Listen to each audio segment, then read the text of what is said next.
नमस्ते दोस्तों। जब इंडिया और पाकिस्तान के बीच एशिया कप का मैच होगा, करोड़ों आंखें टीवी स्क्रीन पर चिपकी होंगी।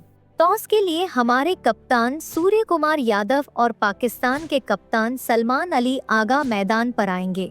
प्रोटोकॉल के तहत वो दोनों एक दूसरे से हाथ मिलाएंगे और ठीक उसी पल मेरा दिल मुझसे एक सवाल पूछेगा, क्या ये हाथ मिलाना सही है? अभी 145 दिन भी नहीं हुए हैं पहलगाम में हुए उस आतंकी हमले को, जिसमें हमारे 27 बेकसूर टूरिस्ट, हमारे अपने लोग मार दिए गए थे। उनका खून अभी सूखा भी नहीं है और हम आज उसी देश के साथ क्रिकेट का खेल खेलने जा रहे हैं, जिसकी जमीन से आतंक के तार जुड़े हैं। तो जब वो दोनों कप्तान हाथ मिलाएंगे, तो क्या ये हमारे शहीदों का अपमान नहीं होगा? इसकी जिम्मेदारी किसकी है? हमारे खिलाड़ी की, बीसीसीआई की या हमारी सरकार की? आइए पहले उस दिन को याद करते हैं जब पूरा देश गुस्से और दुख में डूब गया था। पहलगाम में हुआ वो हमला सिर्फ एक आतंकी हमला नहीं था, वो हमारी आत्मा पर एक घाव था। एक 3 साल के बच्चे के सामने उसके पिता को गोली मार दी गई।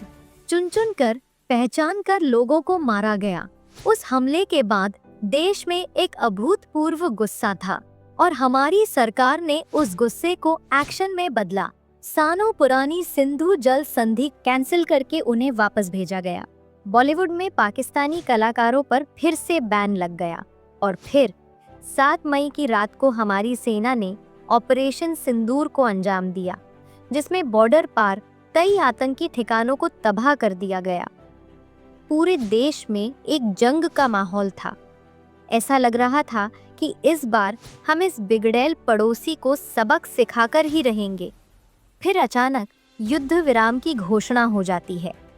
चलो, मैंने ये बात भी हजम कर ली।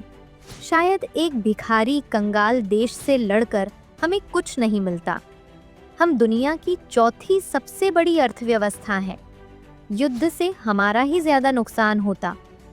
यहाँ तक भी ठीक था, लेकिन फिर आती है वो खबर जो किसी के गले नहीं उतर रही।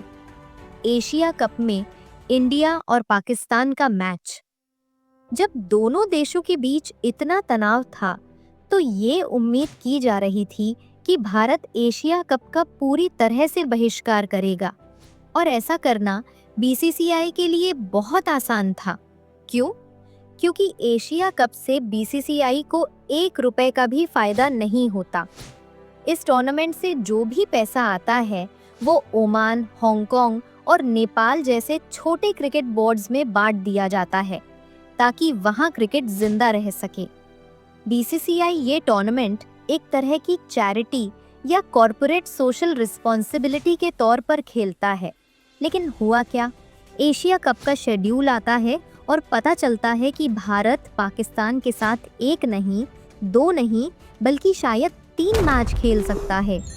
लोगों को लगा कि शायद बीसीसीआई या सरकार इस फैसले को पलट देगी, लेकिन ऐसा कुछ नहीं हुआ।